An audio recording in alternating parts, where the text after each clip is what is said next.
Scary, intimidating, and nerve-wracking are three emotions that some students may feel when being tasked with analyzing poetry in ELA. On today's episode, Words in Motion, Kara and I would like to reiterate how poetry can be read by anyone, whether you're a seasoned poet or just beginning to appreciate the rhythm and emotions of writing. Every student can find different meanings in the words they examine. So, next time you're listening to your favorite song, remember that even it is a form of poetry. Thank you for joining us today on With Honors, and let's get into some tips that can help you, yes you, get rid of your fear of poems.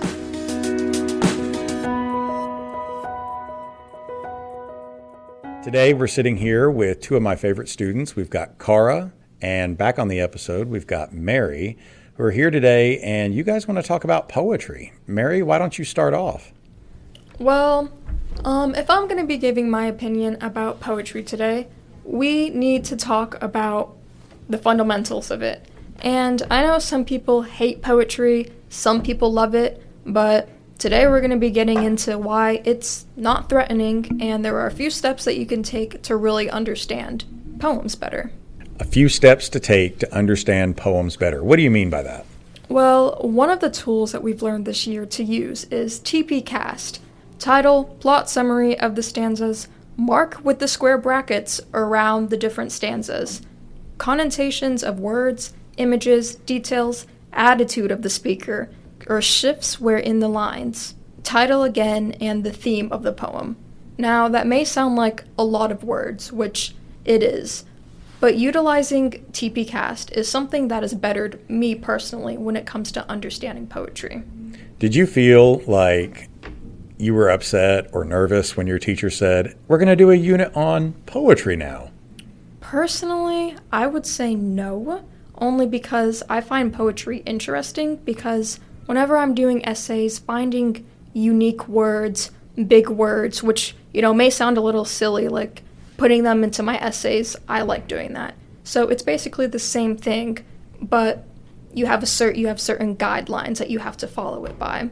So as long as you understand what the theme of your poem is, and if there's certain things like only using 4 lines in one stanza and 2 in the couplet, then it's pretty easy.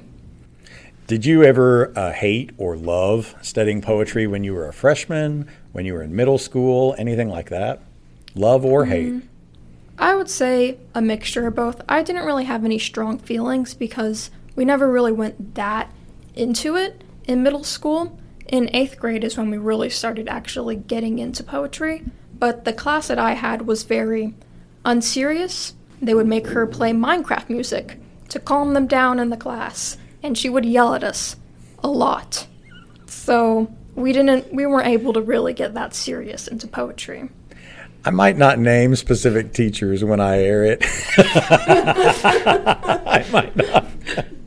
But that's good. Kara, let's go to you and talk about poetry to begin with. Did you feel excited, hesitant, anxious to study a unit of poetry in Honors 10? When I went into poetry, I actually hated it because everybody in my family loved it, and I didn't see the big whoop about poetry. I mean, poetry is probably the only book my dad will choose to read ever. Poetry? Poetry. Your dad gets into poetry? Yes. That's he crazy. He is a huge Edgar Allan Poe fan. Okay. What about you in previous school years, like middle school or freshman year? Do you have good experiences with studying poetry or hesitant experiences? What? I would say I had the bad class freshman year, and 8th grade year, I had an amazing English teacher, and she taught us really well, and I enjoyed that class and reading the books and poetry in there. I remember reading Ain't I a Woman, and I actually got to really get into it and understand what the author was trying to talk to us about. So why don't we talk about that first before we get into some of your TPCASTT and talking points here? Tell us about what it was like studying Ain't I a Woman.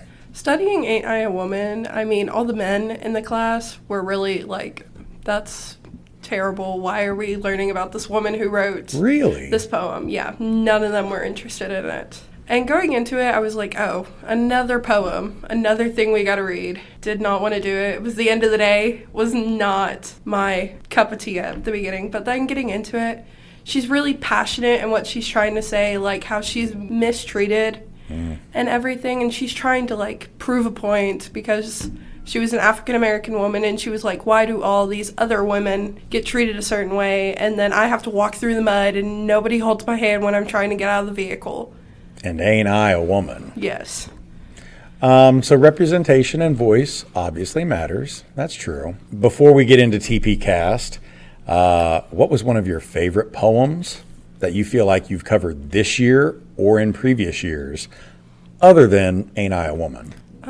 Another favorite one is probably The Raven, because I like the imagery that he puts in there. And, like, if you just are reading it, like, based off of it, I thought it was confusing. But then, like, getting in-depth into The Raven, it made sense. And I was like, why does he keep repeating about this bird? When I first read it, I was like, I have no idea what's going on. But then I broke it down with the TPCASTT, and it finally made sense going over the test and everything. What is probably one of your least favorite poetry experiences this year or in previous years? Probably a couple of the William Shakespeare sonnets. Because This year? Yeah. Oh, wow. Okay. Why? This is probably, like, a bad point, but I thought William Shakespeare, when it comes to his sonnets, I thought they were a little overrated. Because he almost talks about the same thing in all of them, and he uses the same basic points in it, and he's talking about either love or lust. And Those aren't worthy things to write about, you don't think? I think they're worthy, but I don't like reading the same thing over and over and over. Oh, you want to get out of the wheelhouse of that. Yeah. Okay. Mary, let's go back to you for a second and think, have you had a favorite poetry experience this year or in previous years? Joining the book club and writing society, which, by the way, Mr. Crockett, he sponsors that. So if you want to join, we'll be there. But one of the books that we decided to read was Beowulf. That book, every single line it's like one of the oldest forms of a poem that there is. And so far, the chapter that I'm in, I find it pretty interesting going through. And I have a different view than Cara on William Shakespeare. I enjoy his work personally, and while he is very repetitive with love and lust, I think that's the main point of society, of humans in general. That's one of the things that we're really focused on in the world. Whenever you listen to songs, for example, I can bet one of your favorite songs is a love song. And speaking of songs, songs are another form of poems, which is something that we did in this class. You may or may not know the song Before He Cheats. That is the song we analyzed in this class. That is not a love song, obviously, but we went through it as if it was a poem, and we came out with some very thought-provoking ideas from it, from each stanza. So, humans are creatures of passion and inspiration, and poetry's a vehicle for that. Yes. I love it. Let's go to TPCASTT. As a teacher, I'm pretty familiar with it. I think any of my English teacher friends who might be listening to this would be pretty familiar with TPCASTT. So maybe we'll get some hits from other teachers across the country who hear our podcast and now want to slap like and hit subscribe. Why don't you, Mary, start out by talking about why is TPCASTT a valuable tool for you as a student? TPCASTT is a valuable asset to me because it gives us a guideline as we're reading the poems. So, for example, the sheets that we were given would have the poem on it, and then at the top it would say TPCASTT and what each letter symbolized. So I would go to T, title, look at the title, examine the title, write down the connections I made for it. This was the first year that I had heard what TPCASTT was, and I know that's how it was for other people too. Kara's shaking her head right now as we speak, and it just gave us a way to, I guess, visualize by having it written out right there in bold letters what we should do to analyze the poem. That's cool that you start off with title. It's first in the list of the tool. But also, I think students so often forget that titles are part of the poem too. And just like names, like Mary, Cara, Crockett, Names matter in characterizing, so why not look to the title first? We immediately are drawing assumptions. Why not start with that? Go on to the next part in TPCASTT, P, the plot summary. Yes, P is the plot summary of the stanzas. So when you have a poem, you have different stanzas. And depending on what type of poem you're reading and what type of style it follows, or if it's just free verse, normally the ones that we did had 4 lines. So we would look at the 4 lines, go line by line, and mark anything that stood out to us, whether it be a word choice, a phrase, a repetition, whatever. Then you would go to the next line, and then when you get to the 4th line, you look at the stanza as a whole, and then you write what's the main theme of it. Then you go to the next one until you get to the bottom. And it gives you, again, another way to visualize what you see. So whenever you go back to that stanza, you have a summary of it right there. And it's hard to be able to analyze a poem unless you know what the poem's story is about first. How can you appreciate the depth of something if you really don't know what that something is to begin with? Cara, the next part of it with C has to do with connotations or connections.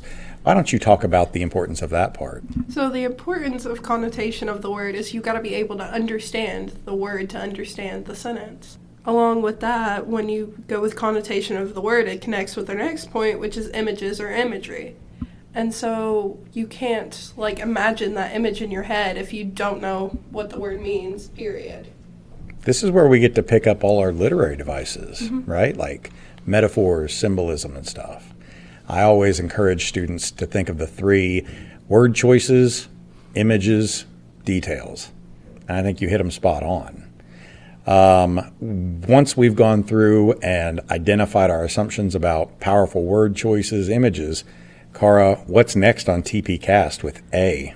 You go to the attitude of the speaker, which the attitude of the speaker can change the whole meaning of the poem, how you imagine how they're saying it. For example, in Before He Cheats by Carrie Underwood, she has a very negative feeling about this person, and she's mad or angry while singing the song. But if you were to think of Before He Cheats in a happy way, then it would change the whole meaning of what you're reading. And attitudes are complex things too, right, Mary?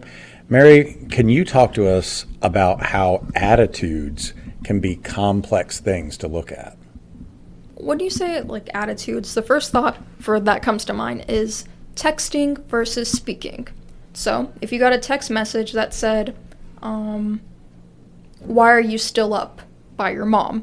Why am I still up? She has a period after it. She must be angry. Or why are you still up? And she has a smiley face. Maybe she's happy. I don't know. So this relates to poetry in the sense that you need to know the attitude to know what the theme is that your speaker is trying to tell you. As Cara was saying, if you think of Before He Cheats in a happy-go-lucky way, you're not going to get the main symbolism of what she's trying to present to you.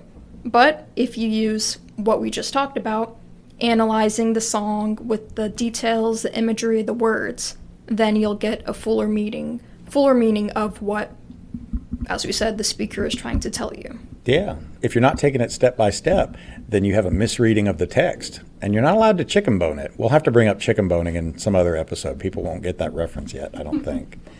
All of that, Mary, you've opened the door on shift.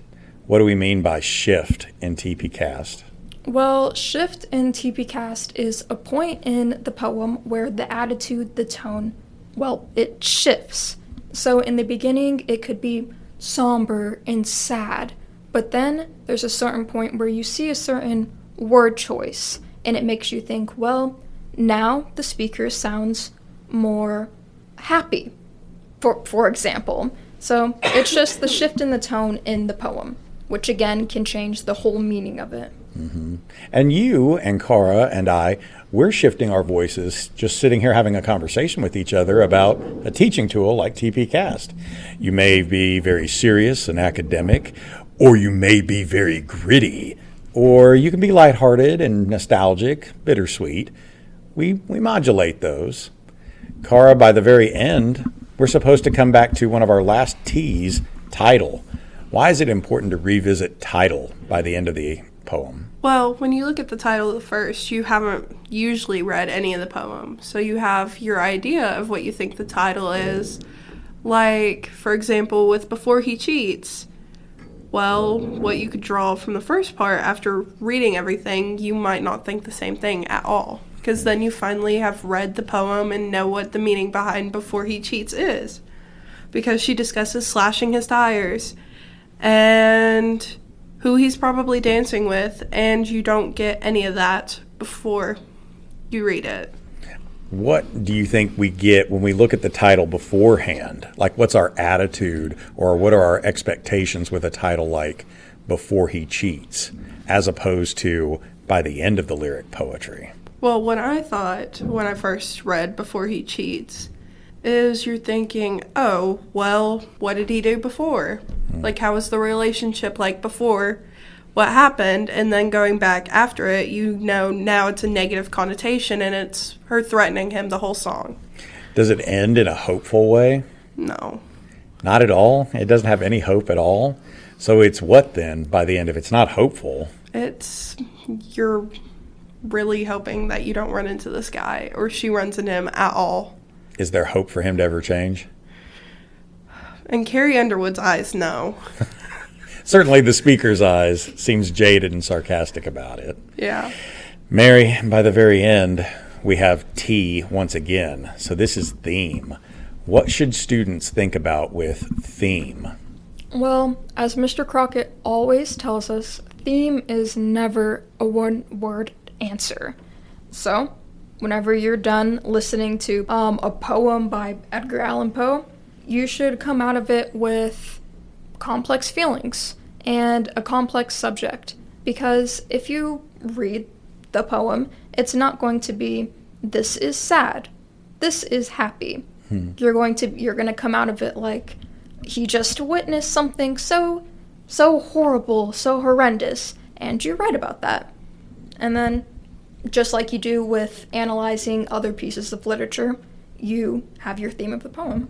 So it's a message. Yes, the message the author, the speaker is trying to convey to you. Do you have any advice or tips for fellow students who are struggling with, well, I don't know how to identify a theme? Cara says, we're looking at sonnets by Shakespeare. We know it's about passion. We know it's about love. But I don't know what the message should be. Do you have any advice on how to articulate that? One way that I would try to figure that out is look at what is being repeated. If there's certain words that are being repeated, certain themes or ideas that keep constantly being brought up, then that is something you should certainly write about when you're delivering what the message is that the author's writing about. And that's mainly what I go to whenever I'm reading something. What is being repeated, and if there's a certain phrase, a certain word that sticks out as odd, mark that down, because that's something certainly that you can bring up when discussing it. Cool. So we get to the end of TPCASTT and have a holistic look of the poem. It comes back full circle. I like that. One of the middle points on here is about Edgar Allan Poe. What do y'all want to talk about with Edgar Allan Poe and poetry today?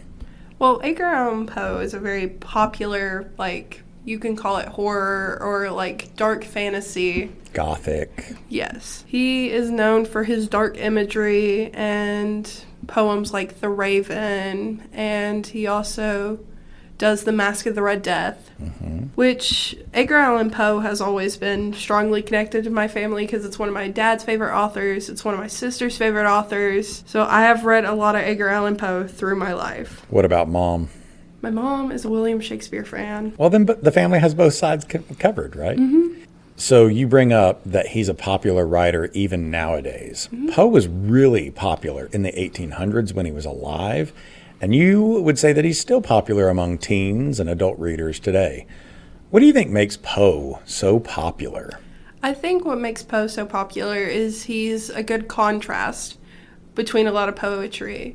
Most poetry tends to be about love and lust, and his is definitely darker. It's more mysterious. And so I think it gives you the best of both worlds, the negative and the positive almost. I would prefer to read an Edgar Allan Poe poem. You prefer the negative? Yes. It's definitely more interesting. It keeps you, like, engaged Okay. with his imagery and his contrast. Now, I would be a bad teacher if I didn't play devil's advocate here. Cara does not love Shakespeare because his themes revolve around passion and love over and over. A good teacher, I think, is also going to point out, Miss Cara, that Edgar Allan Poe writes about loss of love, yearning for love. You love his poem, The Raven, and his speaker begins the poem by yearning for his lost love, Lenore. Poems like Annabel Lee, about how I miss her, and he wants to be with Annabel Lee. Aren't Poe's poems also about love? Yes, but he goes to it with a different approach. And I feel like the lost love, he's more passionate about it than with William Shakespeare's. Mary, I have a question for you too. So if Poe and Shakespeare are both giving us poetry about passionate feelings in some way or another, how do they differ? We know they do. How are you going to draw the line? How do they differ? Well, I think the way they differ is, as Cara said, the way it's being addressed. Where Edgar Allan Poe, yes, he's longing for the person, he's yearning for them, while in Shakespeare's poems, he's typically highlighting what makes him love them. There's one poem that's coming to mind that we read in this class. I can't exactly remember the name, but it went through about comparing the woman to the sun. My mistress's eyes are nothing like the sun. Yes. And if you compare that to The Raven, you can see the attitude and the tone shifts are completely different. I feel like that's just really the main factor in what makes them different. Yes, they're both talking about love for the most part, but the two sides of love. The in the moment love and then the after love when the person is gone or dead. So Poe definitely brings the grim, the death, the gothic feeling, the spookiness, the loss. Shakespeare gives us a more everyday kind of yearning, maybe, for our relationships. We're approaching the end of the episode here. Mary, what else do you like to talk about today? Well, the last bullet point that we had in what we wanted to discuss today was just a reminder that not everybody is going to come to the same conclusions, just as we talked about like a second ago. And I think this is something important that you as a listener should remember, because whether you're doing a Socratic seminar and discussing your opinions with everybody, and you discuss yours and somebody else has a different opinion, that's nothing against you. As long as you have something to back up your claim, your evidence, then it's completely fine. And as long as it's a legitimate reading of the text, we can't chicken bone it. I'm going to have to explain that, right, in an episode. Cara, what else do you want to say before we finish out? So, I agree with her. Everybody will have different opinions. For example, I'm not a fan of William Shakespeare, but Mary is. And everybody will have their opinions, because that's just how life is. But don't let somebody else's opinion, cause you to doubt what you think in your mind about it. Because everybody's mind is programmed differently, so everybody will come to a different conclusion. We see things through different lenses, and perspectives matter. That's good.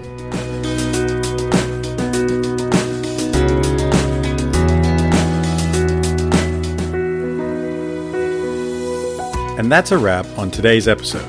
I'm a lucky dude to have students like Mary and Cara who not only appreciate what we do in a literary classroom, but also recognize the value of tools like TPCASTT in deepening their understanding. It's always a proud moment to hear your students dive into meaningful conversations about poetry. Making literature feel relevant can be a challenge for anyone. It's one thing to have to write essays about it, but a whole other level to podcast about it. And it's incredible to hear your students rise to that challenge and create such thoughtful episodes. If you enjoyed this discussion, let us know. And don't forget to share it with a friend or a classmate. Slap like, hit subscribe, and keep the conversation going. We'll be back on Monday with another episode of With Honors.